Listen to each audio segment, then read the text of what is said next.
Hello students, welcome to channel सब कुछ no. आज आप लोग पढ़ेंगे क्लास 9th एनसीईआरटी मैथ का प्रश्नावली 13.2 में क्वेश्चन नंबर 10 से आगे।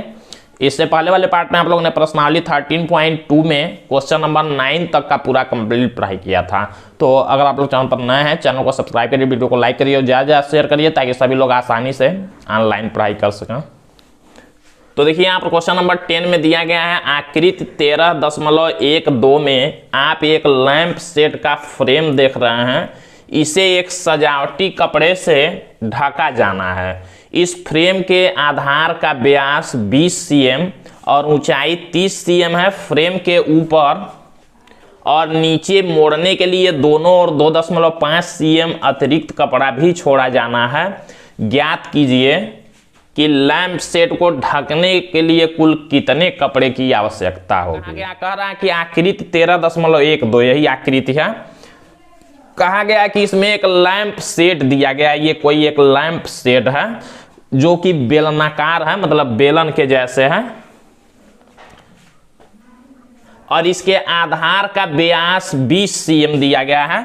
आधार का व्यास मतलब यहां से यहां तक दिया गया है कितना,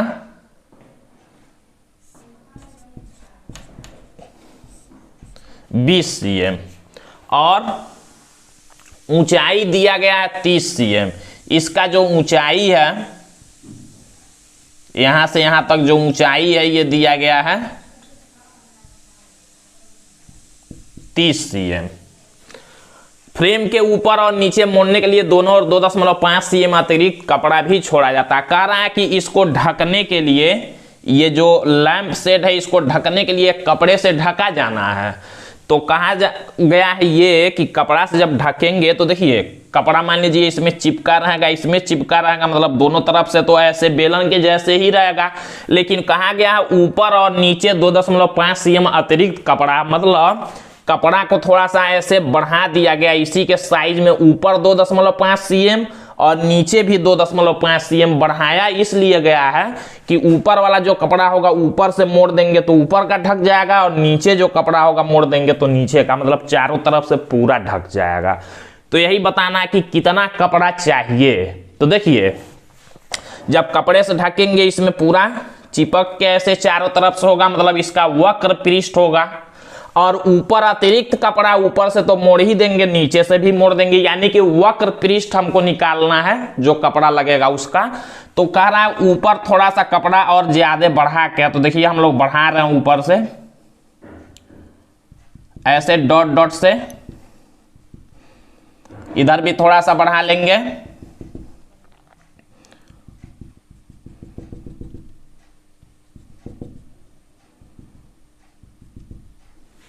तो इस तरह से ऊपर कपड़ा बढ़ा हुआ है कितना, 2.5 cm, मतलब यहां तक तो 30 cm था और कपड़ा है 2.5 cm यहां ऊपर बढ़ा हुआ है ऊपर से मोड़ने के लिए, और नीचे भी 2.5 cm बढ़ा हुआ है।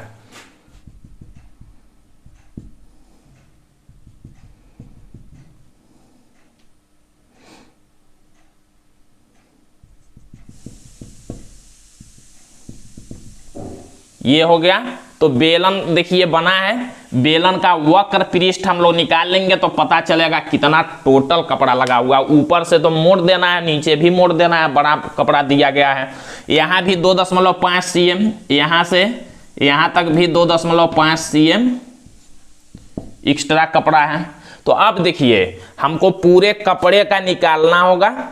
कैसे निकालेंगे देखिए, लिखेंगे पहले तो हम लोग लिख लेते हैं फ्रेम का जो ऊंचाई दिया गया है और उसका व्यास दिया गया। हम लोग लिखेंगे लैंप सेट का जो फ्रेम दिया गया है, तो हम लोग फ्रेम को ही लिखते हैं।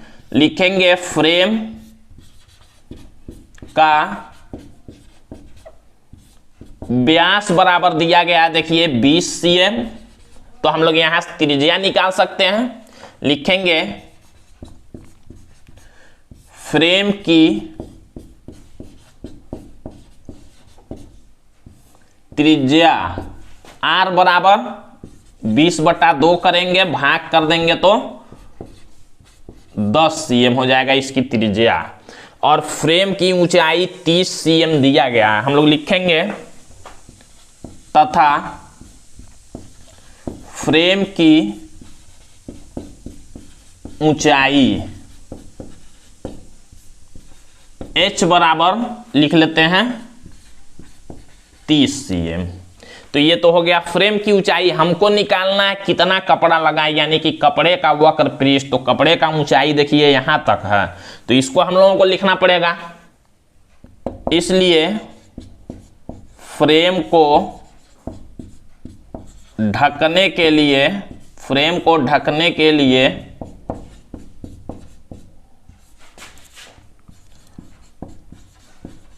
आवश्यक कपड़े की ऊंचाई, इसको हम लोग बड़ा वाला h मान लेते हैं। फ्रेम को ढकने के लिए आवश्यक कपड़े की ऊंचाई, कपड़े की ऊंचाई कितना हो जाएगा, देखिए 30 cm तो लैम्पशेड है, इतना तो रहेगा ही कपड़ा, और 2.5 दोनों तरफ बढ़ा हुआ, तो इसको जोड़ लेंगे।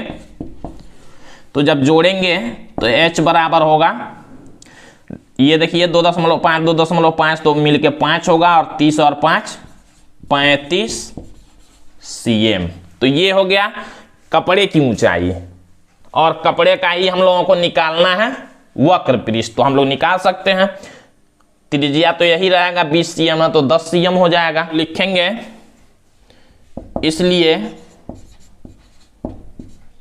कपड़े का क्षेत्रफल मतलब कितना कपड़ा लगेगा, तो कपड़े का क्षेत्रफल मतलब वक्र पृष्ठ के जितना कपड़ा लगेगा। कपड़े का क्षेत्रफल बराबर हम लोग लिख सकते हैं, फार्मूला हम लोग लगाएंगे। देखिए कपड़े का क्षेत्रफल ये बेलन के जैसे है, तो बेलन का वक्र पृष्ठीय क्षेत्रफल आप लोग जानते हैं, फार्मूला होता है 2 पाई r, और h ये वाला नहीं लेंगे, पूरा यहां से यहां तक कपड़े का हम लोग निकाल रहे हैं, तो 2 पाई r h, कपड़े का हमने h यहां माना हुआ है। इसी को सॉल्व करते हैं, तो 2 इंटू पाई का मान रखेंगे 22/7, और गुणा में r का मान रखेंगे 10, और गुणा में h का मान रखेंगे 35। 7 से देखिए 35 को कैंसिल कर लेंगे 5 बार में, और बाकी संख्याओं का गुणा कर लेंगे। तो देखिए जब गुणा करते हैं 5 का 10 में गुणा करेंगे तो 50, 50 का 2 में गुणा करेंगे तो 100, और 100 का 22 में गुणा करेंगे तो 2200 हो जाएगा। सेमी में दिया गया है, क्षेत्रफल है, तो 2200 cm का स्क्वायर, ये आंसर हो जाएगा। तो इस तरह से आप लोगों को क्वेश्चन सॉल्व करना है। कितने कपड़े की आवश्यकता होगी, तो 2200 cm स्क्वायर कपड़े की आवश्यकता होगी। cm स्क्वायर को आप लोग वर्ग सेमी भी लिख सकते हैं। अब हम लोग इस एक्सरसाइज 13.2 का लास्ट क्वेश्चन नंबर 11 को देखते हैं। तो देखिए यहाँ पर क्वेश्चन नंबर 11 में दिया गया है, किसी विद्यालय के विद्यार्थियों से एक आधार वाले बेलनाकार कलमदानों को गत्ते से बनाने और सजाने की प्रतियोगिता में भाग लेने के लिए कहा गया। प्रत्येक कलमदान को 3 cm त्रिज्या और 10.5 cm ऊंचाई का होना था। विद्यालय को इसके लिए प्रतिभागियों को गत्ता देना था। यदि इसमें 35 प्रतिभागी थे तो विद्यालय को कितना गत्ता खरीदना पड़ा होगा, यानी कि गत्ते का क्षेत्रफल बताना है जितना गत्ता लगा होगा। देखिए कैसे कहा गया कि किसी विद्यालय के विद्यार्थियों को एक आधार वाले, एक आधार मतलब सबका आधार बराबर होगा, जितने भी बच्चे होंगे, और जो कलमदान बनाएंगे, कलमदान मतलब कलम को रखने वाला, कैसा बनाना उसको बेलनाकार बनाना। कह रहा है कलमदानों को गत्ते से बनाने और सजाने की प्रतियोगिता में भाग लेना था, और प्रत्येक कलमदान को 3 cm त्रिज्या और 10.5 cm ऊंचाई का होना था। और ये जो कलमदान है ये कैसा था, बेलनाकार। यहाँ देखिए बेलनाकार कहा गया, तो हम लोग बना लेते हैं फिगर। तो देखिए कलमदान कुछ इस तरह का था, बेलन के जैसे था। एक बात आप लोग याद रखेंगे, जो कलमदान होगा ऊपर से तो खाली होगा, ऊपर से कलम रखने के लिए होगा, लेकिन नीचे का ये जो वृत्त है, इस वृत्त का ये भरा हुआ होगा, यानी कि आप लोगों को इसमें कितना गत्ता लगा है ये बताना है। तो आप लोग वक्र पृष्ठ निकालेंगे, वक्र पृष्ठ का क्षेत्रफल और प्लस आधार का क्षेत्रफल। वक्र पृष्ठ का क्षेत्रफल निकालेंगे, वक्र पृष्ठ में गत्ता लगेगा घुमाव जैसा, ऊपर तो खाली होगा, और नीचे का एक वृत्त होता है तो नीचे भी गत्ता लगेगा। तो यानी कि वक्र पृष्ठ का क्षेत्रफल और प्लस आधार का क्षेत्रफल दोनों जोड़ेंगे तो पता चल जाएगा कि एक कलमदान में कितना गत्ता लगा है। और कितने बच्चे हैं, 35 बच्चे हैं, तो स्कूल को कितना गत्ता खरीदना पड़ा होगा। एक कलमदान का जो क्षेत्रफल आएगा एक बच्चे के लिए होगा, तो 35 बच्चों के लिए 35 का उसमें गुणा कर देंगे तो टोटल गत्ता आ जाएगा। तो देखिए हम लोग कैसे लिखते हैं, तो लिखेंगे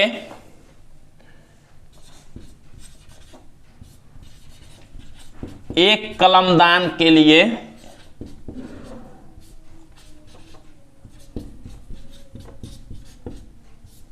हम लोग एक कलमदान के लिए निकालेंगे, बाद में 35 का गुणा करेंगे। तो एक कलमदान के लिए हम लोग निकालते हैं, त्रिज्या हम लोग लिख लेंगे, त्रिज्या R बराबर हो जाएगा कितना, देखिए दिया गया प्रत्येक कलमदान को 3 cm त्रिज्या, इसका त्रिज्या जो दिया गया है यहां से यहां तक 3 cm दिया गया है, और इसकी जो ऊंचाई दी गई है कितना दिया गया है 10.5 cm, 10.5 cm। तो त्रिज्या R बराबर हम लोग लिख लेंगे 3 cm, ऊंचाई बराबर ऊंचाई H बराबर हम लोग लिखेंगे 10.5 cm। अब देखिए त्रिज्या और ऊंचाई दोनों हम लोगों ने लिख लिया, तो हम लोग निकालेंगे क्या, कलमदान में लगे गत्ते का क्षेत्रफल निकालेंगे। हम लोग लिखेंगे इसलिए एक कलमदान में लगे गत्ते का क्षेत्रफल, एक कलमदान में कितना गत्ता लगा है, तो एक कलमदान में लगे गत्ते का क्षेत्रफल, कलमदान का वक्र पृष्ठ या बेलन का वक्र पृष्ठ हम लोग लिख सकते हैं बेलन, और ब्रैकेट में लिख लेंगे कलमदान। कलमदान कैसा है, बेलन के जैसे है, तो बेलन का वक्र पृष्ठ और प्लस आधार का क्षेत्रफल, प्लस आधार का क्षेत्रफल। अब देखिए बेलन का वक्र पृष्ठ आप लोग फार्मूला जानते हैं 2πr/h, और प्लस आधार का क्षेत्रफल, आधार में वृत्त है, वृत्त का क्षेत्रफल आप लोग जानते हैं होता है πr², ये होता है। सॉल्व करते हैं तो देखिए πr दोनों जगह तो हम लोग कॉमन ले सकते हैं πr, और यहां बचेगा देखिए πr हमने कॉमन लिया तो बचा 2 और h, और प्लस πr यहां से भी हमने कॉमन लिया तो यहां बचा r। या तो कॉमन ले सकते हैं या तो आप लोग यहीं पर मान भी रख सकते हैं। पाई का मान रखेंगे 22/7, गुणा में r का मान रखेंगे 3, यहां ब्रैकेट में 2, गुणा में h का मान रखेंगे 10.5, और प्लस r का मान रखेंगे 3।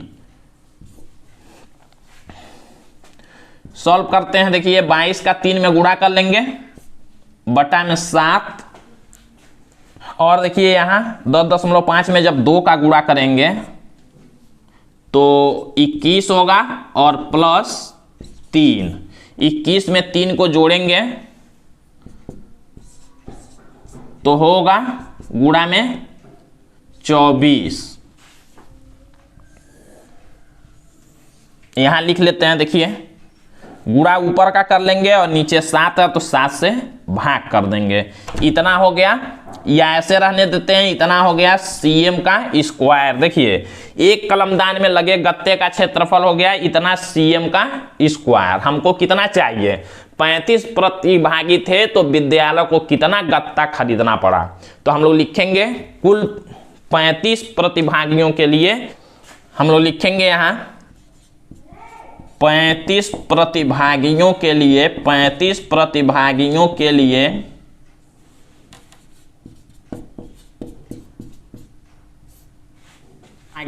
विद्यालय द्वारा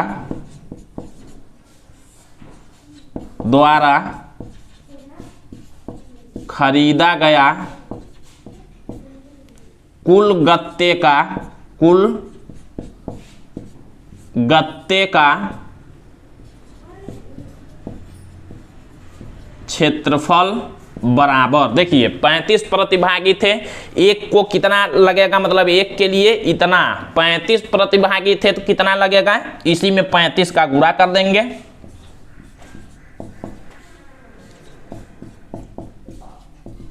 देखिए 7 से 35 को कैंसिल कर लेंगे 5 बार में और इन तीनों संख्याओं का गुणा कर लेते हैं। गुणा करने के बाद होगा 7920 cm का स्क्वायर, ये आंसर हो जाएगा। मतलब इतना गत्ता टोटल लगेगा 35 प्रतिभागियों के लिए। इसको वर्ग सेमी भी आप लोग लिख सकते हैं।